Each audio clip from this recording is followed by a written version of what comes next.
¿Sabes por qué un Oxxo paga mucho menos dinero en el recibo de luz que tú? Te explicaré en este video.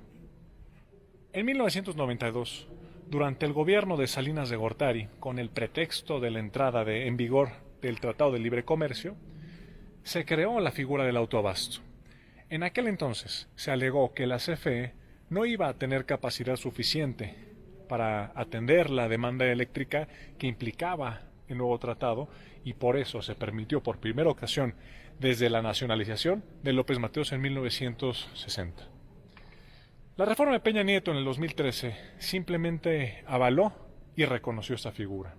La idea era que las empresas que consumen mucha energía eléctrica, como las siderúrgicas o las mineras, pudieran producir su propia electricidad.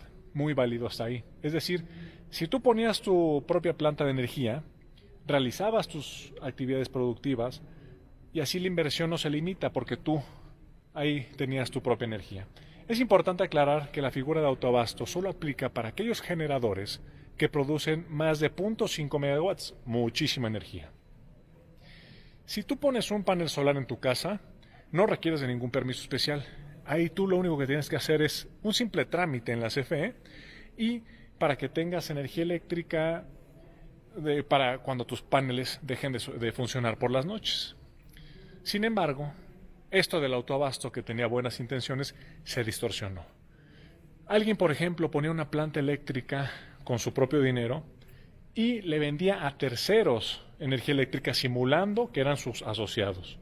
Aquí se aprovechaban con la figura del autoabasto, que contemplaba un subsidio en el costo del porteo de transmisión y distribución.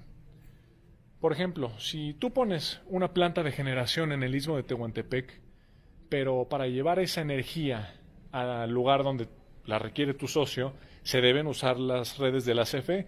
Usar esas redes tienen un costo, ese costo es el famoso porteo. Resulta que estas empresas no pagan lo que deberían de pagar por usar las redes de la comisión. Para entender el abuso de esta figura les voy a dar un dato importante. Hay 239 centrales eléctricas de autoabasto que tienen 77,000 socios. Es decir, realmente no son socios, son clientes. Es decir, si hay 239 plantas eléctricas de autoabasto que abusan de esta figura, le deberían de vender la energía eléctrica a 239, pero se la venden a 77,000 clientes. Solamente tienen permiso para autoabastecerse ellos mismos. Es decir, hay 239 plantas de autoabasto y, como ya dije, debería de haber 239 clientes, pero hay 77,000. Esto, evidentemente, es un fraude a la esencia de la ley. La reforma eléctrica del presidente López Obrador busca poner un alto a este abuso que en la práctica ha creado un mercado simplemente paralelo de energía que compite de forma desleal con la CFE. Aquí es donde se entiende por qué empresas como Oxxo pagan tarifas de electricidad mucho más bajas que las de la tiendita de la esquina.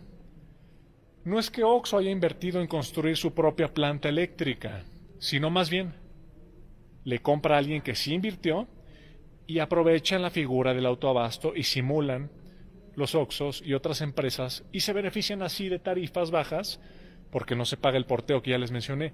Gracias a esto reciben en la práctica un subsidio en la paga de su energía eléctrica. Si arriba de los Oxxos hubiera paneles solares, tendrían todo el derecho de pagar mucho menos la energía eléctrica, porque en ese caso, pues, sí habrían tenido que invertir dinero en la instalación de dichos paneles solares. Pero yo nunca he visto, no sé si ustedes, paneles solares arriba de un Oxxo. Se calcula que la CFE ha perdido 250,000 millones de pesos por culpa de la figura del autoabastecimiento simulado. Se calcula que el 68% de abastecimiento en el país es simulado, imagínense. Y la idea de esta reforma eléctrica es simplemente acabar con estas prácticas, entre muchas cosas más, porque violan la figura del autoabasto. Es importante aclarar que la reforma eléctrica no afecta de ninguna forma a los paneles solares que tú o yo podemos instalar en nuestras casas. Ahora, ¿qué va a pasar con las plantas eléctricas privadas que se van a ver afectadas con este cambio en la ley? Simplemente van a poder participar en este 46% del mercado eléctrico nacional que estará a su disposición. Si ofrecen buenos precios van a entrar en las subastas y su inversión no se va a perder.